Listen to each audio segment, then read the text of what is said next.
नमस्कार. मी भगवंत कुलकर्णी. परकट सत्य यूट्यूब चॅनलमध्ये तुमचं सगळ्यांचं खूप स्वागत आहे.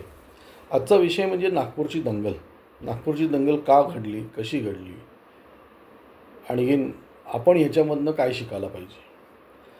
आज तुम्ही एक बघा की नागपूरची एवढी मोठी ही जी काही दंगल झाली ही अत्यंत प्लॅन्ड दंगल होती. म्हणजे साधा औरंगजेबाचा प्रतिमात्मक पुतळा जाळल्यामुळे एवढी दंगल उसळते. खरं वास्तविक हे औरंगजेब प्रेमी कोण आहेत? हे देशभक्त आहेत का हे देशद्रोही आहेत? औरंगजेब कोण होता हे याच्यावर मी काय तुम्हाला विशेष सांगायची गरज नाही, कारण औरंगजेब किती क्रूर कर्मा होता काय तो फक्त उद्धव ठाकरेंचा भाऊ असू शकतो. कारण त्यांनी असं संभाजीनगरच्या एका सभेत सांगितलं होतं की औरंगजेब माझा भाऊ आहे म्हणून. तर ह्या याच्यामध्ये ही जी नागपूरला दंगल झाली ती दंगल एकदम प्रीप्लॅन्ड होती. आणखीन आपण कायमच हिंदू गाफील असतो, कारण आपल्याला दंगलीची किंवा ह्या अशा नतद्रष्टपणाची आपल्याला सवय नसते. म्हणजे मी माझं बरंचसं आयुष्य गुजरातमध्ये गेलेलं आहे. गुजरातमध्ये मी दंगली स्वतः बघितलेल्या आहेत डोळ्यांनी की दंगली कशा घडतात. म्हणजे ही मुसलमान लोक ही प्रॅक्टिकली दंगली करतात आणि त्याच्यासाठी ते आधी त्यांचं प्लॅनिंग होतं, मीटिंग होतात ह्यांच्या. त्याशिवाय एकाच वेळेस त्यांच्याकडे पेट्रोल बॉम्ब कुठून येतात, एकाच वेळेस त्यांच्याकडे दगड एवढी मोठ्या प्रमाणावर दगडं कशी येतात, आणखीन ती आपली दुकानं टार्गेट करून बरोबर ते जाळपोळ वगैरे करतात. मुख्य म्हणजे की ही जी लोकं आहेत, म्हणजे आपण त्या मुंबईमध्ये काही रझा अकादमीचा एक मोठा जुलूस निघाला होता, त्यावेळेस त्यांनी पोलीस बायकांवर किती अत्याचार केले. तसंच आज नागपूरच्या पण ह्याच्यावर हे केले. ह्यांचा हिंदुस्थाना हे म्हणतात की कॉन्स्टिट्यूशन किंवा संविधान. कसलं संविधान? यांना कुठल्याही संविधानाचं प्रेम नाही. यांना फक्त त्यांच्या धर्माचंच प्रेम आहे.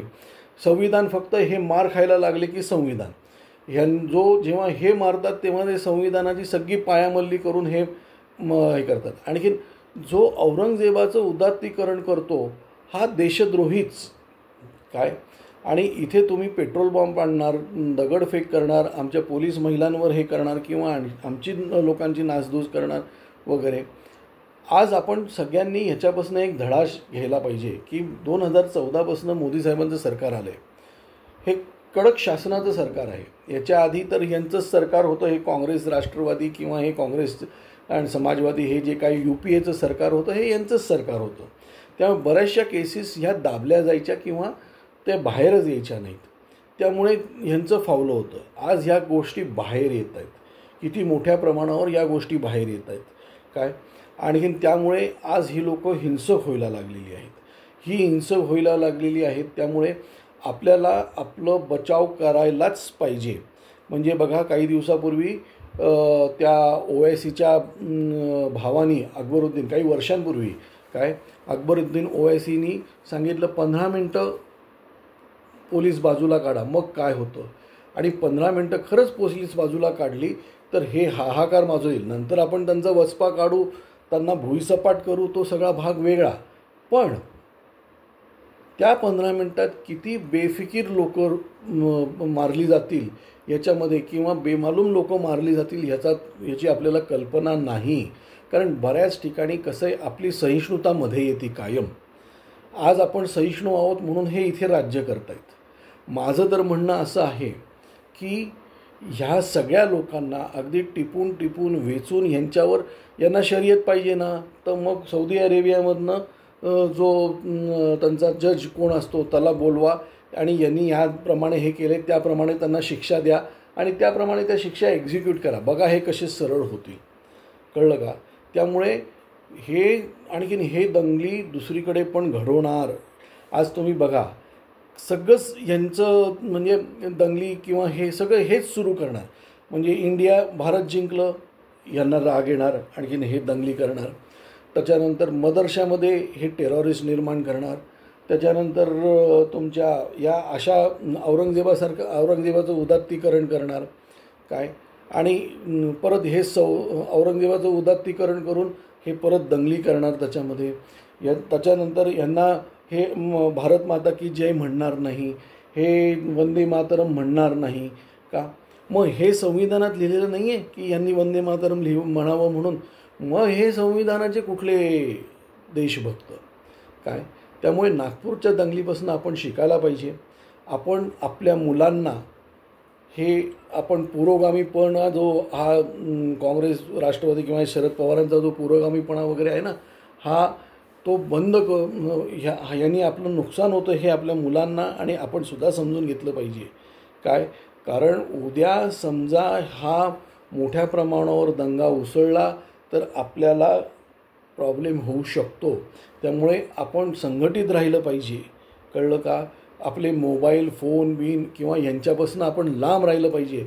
जेवढा यांच्यापासून आपल्याला व्यवहार कमी करता येईल, व्यावसायिक व्यवहार कमी करता येईल, कुठल्याही गोष्टी कमी करता येईल, तेवढं आपण यांच्यापासून लांब राहिलं पाहिजे. आणि सगळ्यात महत्त्वाचं म्हणजे आपले जे हिंदुस्थानी किंवा हिंदूंचे जे काही चांगल्या गोष्टी आहेत त्याचं हे करायला पाहिजे. आज तुम्ही बघा हा ऱ्हास का होतो आहे काय? जेव्हापासनं गोहत्या आपण करतो आहे तेव्हापासनं हिंदूंचा डाऊनफॉल सुरू झालेला आहे. गोहत्या बंदी करून टाका. जो गाई कशा तडफडून गाई मारतात ही लोक, कसे तडफडून ते बैल मारतात ही लोक, आणि यूट्यूबवर त्याचे व्हिडिओ येतात आणि आपण त्याच्यावर काही करत नाही. ह्या अशा जर अमेरिका समजा त्यांच्या गोष्टी बॅन करू शकतात तर आपण का नाही आपल्या गोष्टी बॅन करू शकत? मुख्य म्हणजे हे अगदी शोधून शोधून टिपून काढा की ही जे बंगाली बोलणारी जे बांगलादेशी मुसलमान आहेत हे जाऊ द्यात. मी तुम्हाला सांगतो हे बांगलादेशी आणि पाकिस्तानी मुसलमान जे इकडे आलेले आहेत यांना वेचून वेचून बाहेर काढले ना तर कमीत कमी 1 कोटी लोक, कमीत कमी 1 कोटी बांगलादेशी आणि एक 40-50 लाख तुमचे पाकिस्तानी मुसलमान हे इथे सापडतील. यांना बाहेर काढा. हे एकदा बाहेर निघाले की आपलं निम्मी शांतता सुरू होऊ शकते. तसंच हे ओवासीसारखी जी पिल्लावळे, रझाकारांची जी पिल्लावळ आहे, ज्यांनी आपले किती लोक मारली या रझाकारांनी, ही जी पिल्लावळ आहे ही पिल्लावळ यांना आपल्या कायद्या हे जे काय बोलतात ना यांना यांच्यावर खटले भरले पाहिजेत. अबू आझमी जे बोलतो त्याच्यावर खटला भरा, त्याला आतमध्ये टाका. समजलं का? काय की त्यांना मारा वगैरे असं म्हणणं तर तो कायदेशीर गुन्हा होईल माझ्यावर, म्हणून मी तसं म्हणणार नाही. आलं का लक्षात? पण ह्यांच्यापासनं ह्यांना आपण हे सरळ करायलाच पाहिजे. यांच्यावर कायदेशीर जे खटले आहेत ते सगळे खटले भरून साक्षी पुरावे देऊन ह्यांना आतमध्ये टाकायलाच पाहिजे.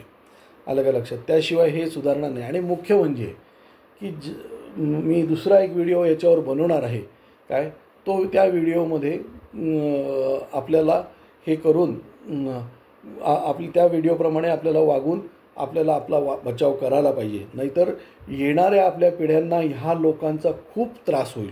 एक लक्षात घ्या.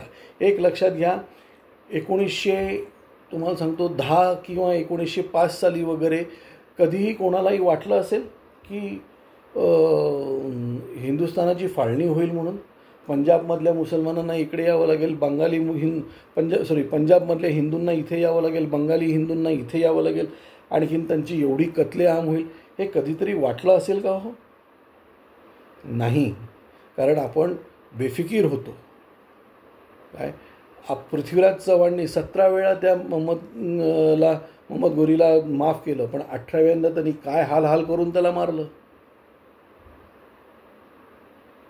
आज इतक्या वेळा आक्रमण झाली, आपण मराठ्यांनी त्यांच्यावर एवढं आक्रमण केलं, एवढं त्यांना हरवलं काय, तरीसुद्धा आज हे इथे आहेत.